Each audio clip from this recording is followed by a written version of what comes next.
ये जो आतंकवादी है, ये नक्सलवादी है, उनके पास शस्त्र और बारूद कहां से आता है? वो तो विदेश की धरती से आता है और सीमाएं संपूर्ण रूप से आपके कब्जे में है। सीमा सुरक्षा बल आपके कब्जे में है। मैंने उनको दूसरा सवाल पूछा। हमने कहा आतंकवादियों के पास धन आता है, हवाले से आता है, पूरा मनी ट्रांजैक्शन का कारोबार भारत सरकार के कब्जे में है, आरबीआई के अंडर में है, बैंकों के माध्यम से होता है। क्या आप प्रधानमंत्री, आप इतनी निगरानी नहीं रख सकते कि ये जो धन विदेश से आकर के आतंकवादियों के पास जाता है आपके हाथ में है, आप उसको क्यों नहीं रोकते हैं? मैंने तीसरा सवाल उनको पूछा कि विदेशों से घुसपैठ आते हैं, घुसपैठ आतंकवादियों के रूप में आते हैं, आतंकवादी घटनाएं करते हैं, भाग जाते हैं। प्रधानमंत्री जी, आप मुझे बताइए, सीमाएं आपके हाथ में है, कोस्टल सिक्योरिटी आपके हाथ में है, बीएसएफ सेना सब आपके हाथ में है, नेवी आपके हाथ में है, ये विदेश से घुसपैठ के कैसे घुट जाते हैं? मैंने चौथा सवाल पूछा, सारा कम्युनिकेशन भारत सरकार के अंडर में है। कोई भी अगर टेलीफोन पे बात करता है, ईमेल भेजता है, कोई भी कम्युनिकेशन करता है, भारत सरकार उसको इंटरप्ट कर सकती है।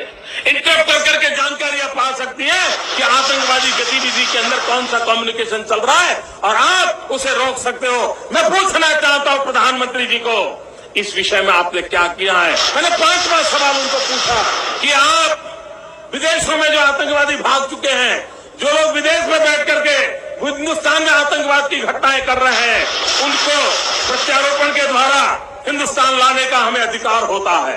आपकी विदेश नीति में वो क्या ताकत है? एक बार इन 5 चीजों पर कुछ करके दिखाइए, आतंकवाद जड़ मूल से उखड़ जाएगा। राज्यों के अधिकार हथिया करके राजनीति के करने के खेल छोड़ दीजिए। भाइयों बहनों, दिल्ली की सल्तनत के पास मेरे इन सवालों के जवाब नहीं है। दिल्ली की सरकार में वो सीना नहीं है, 46 इंच का सीना लगता है दोस्तों। पाकिस्तान हमको मार के चला गया, पाकिस्तान ने हम पर हमला बोल दिया मुंबई में, और हमारे मंत्री जी अमेरिका गए और रोने लगे, ओबामा ओबामा ये हमको मार के चला गया, बचाओ बचाओ। ये कोई तरीका होता है क्या?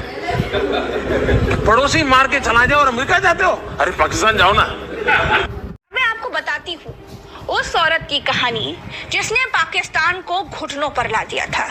ना इंदिरा गांधी नाम की वो औरत 56 इंच की छाती वाला प्रोपेगेंडा फैलाती थी, ना उसे बचपन में मगरमच्छ के दांत गिनने का शौक था, ना वो डंकापति थी, ना वो नॉन बायोलॉजिकल थी, ना वो विष्णु का अवतार थी, ना वो भाषणों में पाकिस्तान को धूल चटा देने की बकलोली करती थी। वो लाल पीली नीली आंखों की बात भी नहीं करती थी, फिर भी पाकिस्तान को घुटनों पर बिठाकर रहम की भीख मंगवाकर सरेंडर करवाया था। पूर्वी पाकिस्तान को बांग्लादेश नाम का नया देश बना दिया था। बहुत बातें करने वाले मोदी नया जिला तक नहीं बना पाए, सिर्फ अपने ही देश के जिलों के नाम बदल रहे हैं। 2014 के पहले वो भी एक वक्त था जब आतंकी आकर के जी चाहे वहां, जब चाहे वहां हमला कर सकते थे। 2014 के बाद स्थिति ये बनी कि जब वहां उस समय 14 के पहले निर्दोष लोग मारे जाते थे, हिंदुस्तान के कोने कोने को टारगेट किया जाता था और सरकारें चुपचाप बैठी रहती थी, मुंह तक खोलने को तैयार नहीं थी। आज 2014 के बाद का हिंदुस्तान घर में घुसकर मारता है।